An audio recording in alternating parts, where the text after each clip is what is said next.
Paz do Senhor, povo de Deus, louvado seja o nome do Senhor. Mais um Desperta Crente, receba essa palavra no poderoso nome de Jesus. Deus é fiel, gratidão por mais um dia na presença do Senhor. 28 de setembro de 2023, Deus seja louvado, gratidão pela sua vida. Muito obrigada por confiar em mim. Só Deus pode fazer isso, é Deus que coloca no coração do homem. E eu quero louvar ao Senhor pela sua vida aqui neste canal, amém? Que Deus venha despertar mais ainda a sua vida com Ele, que você venha entender os propósitos do Senhor, os projetos do Senhor para com você nesse tempo de infiéis. Eu creio que você é fiel ao nome do Senhor, amém? 2 Timóteo, capítulo 1, nós estamos no capítulo 1 ainda, já gravamos 3 vídeos, já não conseguimos ainda sair do capítulo 1, porque o conteúdo que está nesse capítulo 1 de 2 Timóteo é muito forte, irmãos, é algo extraordinário que Paulo escreve a Timóteo, amém? Vamos orar em nome de Jesus e nós vamos dar continuidade no verso 8, ontem a gente ficamos só no verso 7 e hoje nós vamos continuar no verso 8 até onde o Espírito de Deus nos levar, amém? Senhor, eu quero te louvar nesta manhã, agradecer ao Senhor por essa oportunidade de poder gravar mais um vídeo, Senhor, para que teus filhos sejam glorificados e exaltados. Senhor, não sei o momento que eles vão ver esse vídeo, não sei se vai ser pela manhã, pela tarde, à noite, à madrugada, mas a hora que teus filhos verem esse vídeo, ó Pai, que eles sejam edificados, que eles sejam fortalecidos, que a fé dos teus filhos aumentem, Pai, que a graça e a misericórdia do Senhor seja derramada triplamente sobre a vida dos teus filhos, porque eu profetizo e creio no poder do nome de Jesus, ó Pai, a tua misericórdia, Senhor, é a causa de nós não sermos consumidos. Por isso, continua falando conosco, nos ajudando a permanecer firme no nome de Jesus. Amém? Que Deus te abençoe para a glória do nome do Senhor. Verso 8 diz assim: assim sendo, não te envergonhes do testemunho do nosso Senhor Jesus, nem de mim, prisioneiro dele. Pelo contrário, participa comigo dos sofrimentos pela causa do Evangelho, conforme o poder de Deus. Aleluia. Amém? Paulo está falando a Timóteo: Timóteo, não tenha vergonha. Não tenha vergonha do sofrimento do nosso Senhor Jesus Cristo naquela cruz. Não tenha vergonha de tudo que ele padeceu. Porque ali no Getsêmani Jesus gerou uma igreja ali. Enquanto ele chorava lágrimas de sangue. Enquanto ele falava ao Pai: Pai, se for possível, afasta de mim esse cálice da ira, cálice da dor. Todo o pecado da humanidade. Sabe? Porque era sofrimento. Jesus passou por sofrimento que nenhum homem na terra suportaria. E como ovelha muda, ele foi levado ao matadouro. Não foi murmurando, reclamando. Foi colocado naquela cruz romana como um ladrão, como um homem perverso, né? Como um homem mau, um homem bom. Foi colocado ali entre 2 ladrões para que representasse ali a humanidade. Irmãos, isso é algo muito forte, é algo muito sério. Paulo está trazendo a memória de Timóteo para Timóteo não esquecer o sofrimento do nosso Senhor Jesus Cristo naquela cruz por amor a nós. Então que nós venhamos trazer a nossa mente, irmãos, antes da gente fazer qualquer coisa que desagrada ao Senhor, antes da gente fazer qualquer coisa que vai entristecer ao Senhor, nós trazemos a nossa mente, o sofrimento do nosso Senhor, o que Jesus fez naquela cruz por mim e por você, para que nós sejamos alcançados por esta graça, por esse favor imerecido, por esse amor, irmãos, que não tem tamanho, um amor ágape, um amor incondicional, um amor que não tem como você medir. É o amor do nosso Senhor Jesus Cristo, a oportunidade da salvação pela graça e a misericórdia dele. Então ele vai falar para Timóteo: Timóteo, não esqueça do sofrimento, dos açoites que ele levou na cruz. Não esqueça, Timóteo, do sofrimento que ele teve, os cortes que ele teve, os pregos que atravessaram a mão dele e o pé, a coroa de espinho na sua cabeça, a vergonha que enquanto estava na cruz estava nu perante aquele povo, aquela sociedade. A cruz, a gente vê nos filmes que a cruz é alta, né? Que Jesus fica no alto. Não, a cruz ela era baixa. Jesus ficou diante assim, ó, de frente às pessoas. A cruz não era alta, a cruz era baixa, para que as pessoas vissem ali. Então as pessoas estavam de frente, vendo ali ele amarrado naquela cruz, exposto, com o corpo ensanguentado, seu corpo dilacerado. Então Timóteo está trazendo a mente Paulo está trazendo a mente de Timóteo, para que Timóteo não se envergonhe. E ele fala: também não se envergonhe de mim, porque muitos já tinham se afastado de Timóteo nesse tempo, de Paulo nesse tempo. Você vai ver aqui na primeira epístola, ele fala que Alexandre, e Demétria se afastaram, cada um criou sua religião, porque tinha vergonha dos açoites de Paulo. Assim como Demas vai amar o presente século e vai se afastar também, vai amar o presente século, vai amar o dinheiro, vai amar ser profeta de Baal, vai amar profetizar para ganhar dinheiro. Muitos hoje estão amando esse presente século, muitos hoje estão vivendo por esse século, assim como Demas viveu e abandonou a verdade do evangelho e foi para a mentira de Satanás nesse tempo. Esse é o tempo que nós estamos vivendo, irmãos, um tempo de engano, um tempo de mentira, um tempo onde nós estamos vendo pessoas distorcerem a verdade. E Paulo está dizendo para Timóteo: Timóteo, não se envergonhe de mim, não tenha vergonha dos seus irmãos que estão no sofrimento. Prova na vida do cristão faz parte. Às vezes o irmão está ali passando por um leito de enfermidade, às vezes o irmão está numa escassez, um sofrimento no seu lar, uma perda dentro da sua casa, um filho que não quer mais servir ao Senhor, desvia. E muitas pessoas começam a apontar os seus dedos julgadores, a apontar, dizer que a pessoa está no pecado, dizer que a pessoa está no erro, está na falha, dizer que a pessoa não tem uma vida com Deus, não é verdadeira a sua vida com o Senhor, apontando a família daquela pessoa sem saber. Cuidado, meu irmão. Deus só prova soldados valentes. Deus só prova soldados que Ele quer aprovar. Se a pessoa está, se o crente, o cristão em Cristo Jesus, o verdadeiro, não é esse falso de hoje em dia não, que tem muitos falsos hoje. Nós estamos falando dos verdadeiros, dos fiéis. Quando ele está na prova é porque Deus quer aprovar ele, levar para um nível mais alto. Então é isso que nós precisamos entender. Se o vento chegou na sua casa, se o processo entrou na tua casa, é porque Deus está querendo te levar a um novo nível. Você precisa entender isso. Eu estou num processo, irmãos, eu estou num vento maravilhoso de Jesus. E eu glorifico ao nome do Senhor, porque eu sei que tem nível novo chegando para minha vida. Processo e vento, vale e deserto só vem para fiel, soldados verdadeiros. Não soldados aí que estão brincando de ser crente, que estão aí se vendendo como Demas, né, amando o presente século. Não, é os verdadeiros. É aqueles que foram convocados para morar no céu. Ó, de uma verdadeira pode sair muitas cópias. Não vou esquecer da frase da minha amiga Lívia, missionária Lívia, bênção de Deus na minha vida. De um verdadeiro pode sair muitas cópias, mas só a original vai entrar no céu. Então, irmão, seja original, não seja cópia de ninguém. Seja, sim, a imitação, o exemplo de Jesus. Siga Jesus, imite a Jesus. Amém? Para que nós chegamos ao céu. Porque no céu só vai entrar verdadeiros, não vai entrar falsos. Então, que a gente tenha essa convicção. E ele fala: não se envergonhe de mim. Pelo contrário, participa comigo do sofrimento pela causa do evangelho. Sofra glorificando o nome do Senhor. Sabe que esse sofrimento seu aí é para glorificação do evangelho. Sabe que essa rejeição, essa perseguição, essa calúnia é para glorificar o nome do Senhor na tua vida. Tudo vai passar. Uns dias atrás foi um irmão lá na igreja que ele me conheceu no início da minha caminhada. Eu tinha mais ou menos assim um ano e pouco de crente, né, servindo ao Senhor, e ele conversando comigo, e eu falei para ele, falei, meu irmão, a maturidade, ela nos dá ensinamento, né? Não é tempo de crente, tá, irmãos? Não é tempo de crente. Maturidade não significa tempo de crente. É por isso que Paulo escreve na primeira epístola a Timóteo: não deixe que ninguém menospreze por você ser jovem, né? Não é isso, é bagagem, experiência, caminho percorrido. É isso que Paulo está dizendo.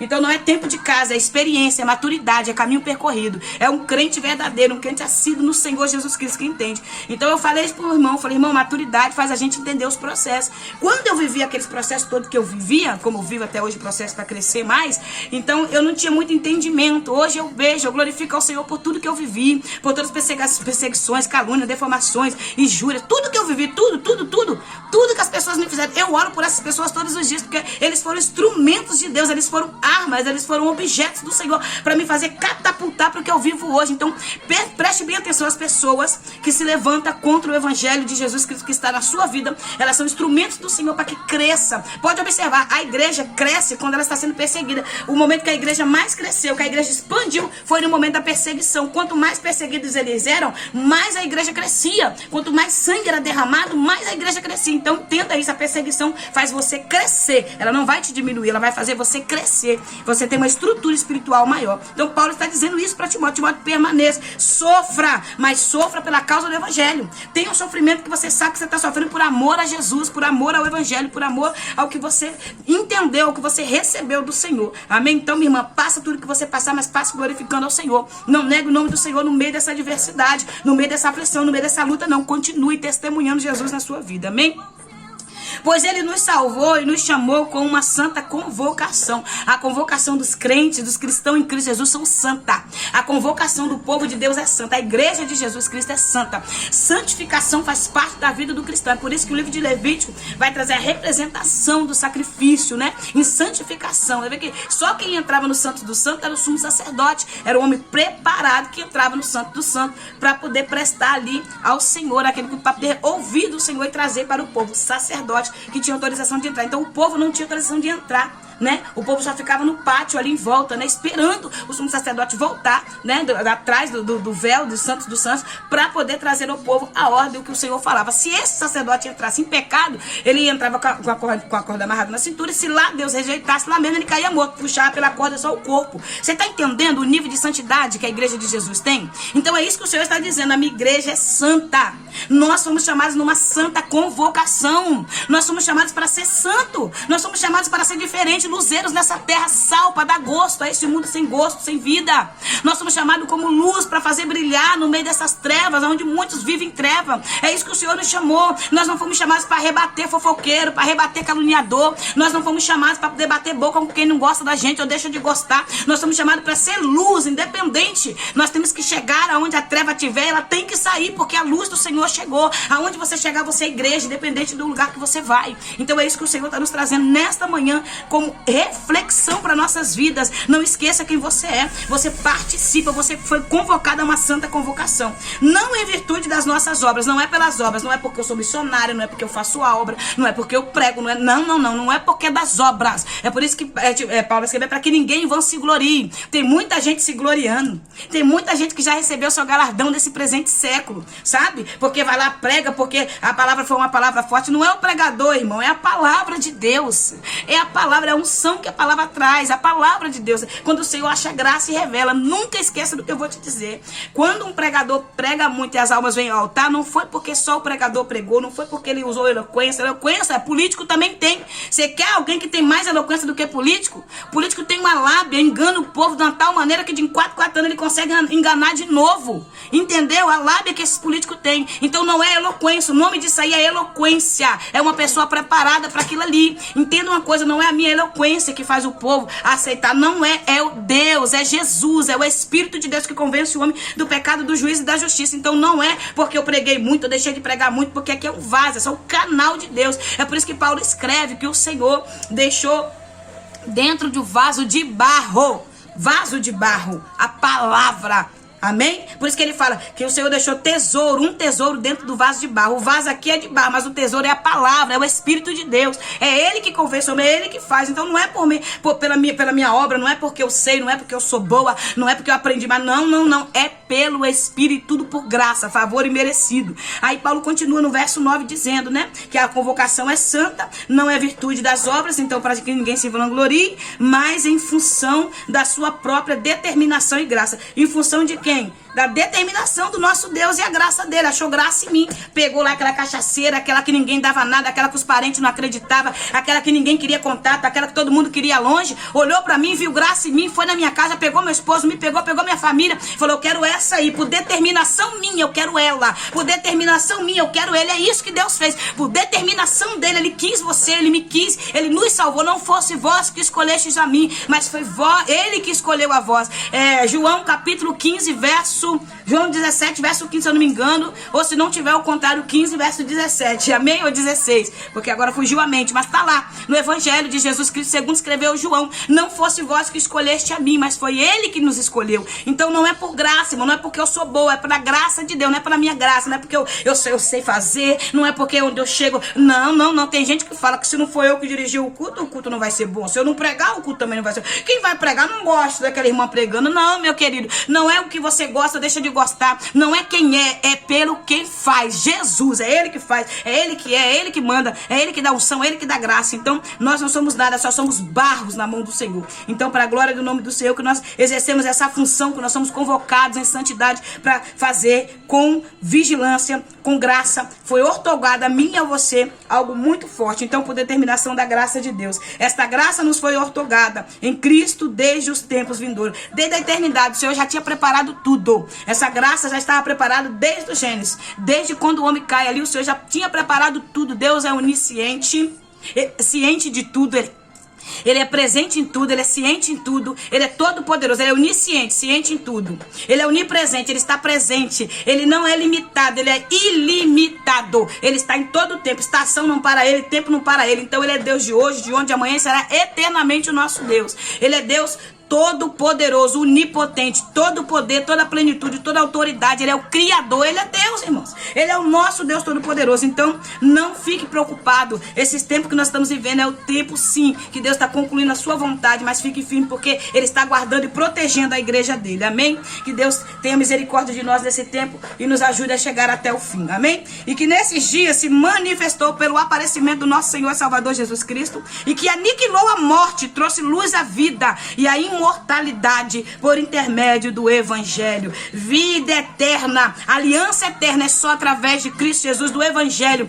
Crê no Senhor Jesus Cristo e será salvo tu e a tua casa. Primeiro você crê com teu, confessa com a tua boca, crê com o teu coração que Ele é o Filho de Deus. E aí sim você recebe a oportunidade da salvação. A Bíblia fala em João 14, verso 6, que Jesus é o caminho, a verdade e a vida. E ninguém vai ao Pai se não for por Ele. Há caminhos que para o homem parecem ser perfeitos, meu irmão, mas no final leva à morte. Não existe religião para levar o homem a Deus. Existe o Evangelho de Jesus Cristo que liberta o homem. O Evangelho tira o homem do pecado e do mundo. E a santificação tira o mundo do homem. É isso que o Senhor está dizendo. Pelo Evangelho, pela verdade da palavra de Deus. Cristo destruiu a morte. Ele aniquilou a morte. Ele tomou a chave. Ele tomou a autoridade de Satanás, que estava na mão de Satanás, de aprisionar no inferno aqueles que creem em nome de Jesus. Esses serão salvos. É por isso que a oportunidade para a salvação é agora, em vida, é neste momento. Não fique nessa aí que você vai morrer e depois da morte você vai ter oportunidade. Não vai ter não, meu irmão. É céu ou inferno. Hebreus 9, 27. Ao homem foi designado morrer uma só vez